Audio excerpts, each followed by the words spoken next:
Hi, I'm Everett Abrams, the Wizard of Wood, and today I want to talk a little bit about knowing your craft.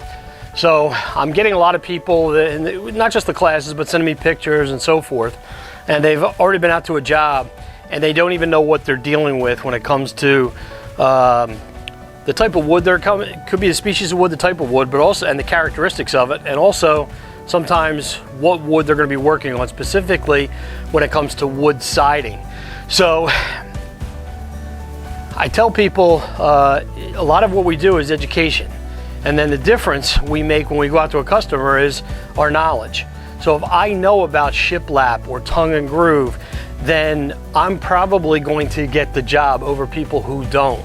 So you want to be able to identify that, and then be able to identify species of wood and talk to people about sap coming from pines and just the different characteristics between cedar, pressure treated mahogany, ipe, and so forth makes a big difference. So I just want to go through a couple examples today because I've been getting a lot of this.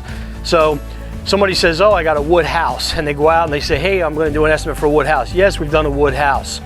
Customers want to know if you specifically have worked on their type of wood, whether it's cedar, pressure treated, ipe, mahogany, whatever it is, but then also that you know about the wood that's out there. So everybody just kind of assumes that, you know, everything's the same way, like tongue and groove. And I just want to put an example out here. So a tongue and groove means that on one side we have groove and we have the tongue on the other. And this is an old broken piece, but that it goes into the wood, and then that's your siding. This can all, and believe it or not, this would match perfect, but we can get this to restore pretty close. But that's tongue and groove. You should know, if you're going out to a house, what tongue and groove is, as opposed to shiplap. Shiplap, as you can see on the end, it has the same, it's not a tongue and groove, it's almost like, I don't know if you call it like an S kind of thing, where it's high on one side, low on the other, and then there's an overlap, and that's what shiplap is. We know shiplap's become pretty popular because of HGTV and some other things, but basically what happens is this overlaps, and that's your shiplap. And you'll see a lot of shiplap siding too. We run into a lot of this stuff. So knowing the difference between that is very important. There's also T111 siding that we run into.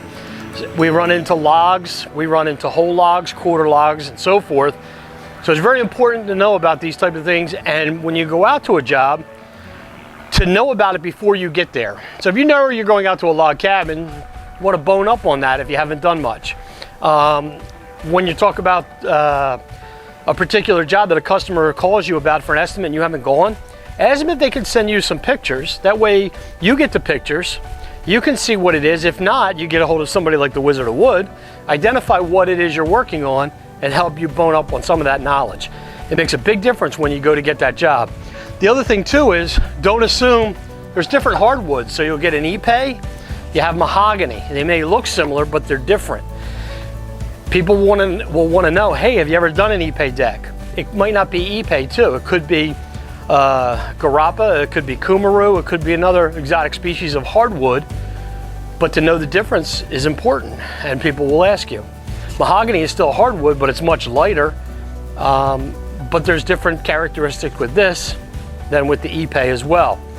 Mahogany, for example, after 15 years, kind of lose a little bit of luster. You might want to address it in the sealer or the type of tint you would use on it, where ipe, you could let that sit for 10, 15 years and it's going to restore back to a beautiful tone and color. So knowing these different things will help you know your craft. Like I said, I'm getting a lot of this. We got a lot of new people who've entered the industry over the last couple of years, and they seem to be struggling with identifying species of wood, knowing about that particular wood, and then also knowing about the structure and what kind it is.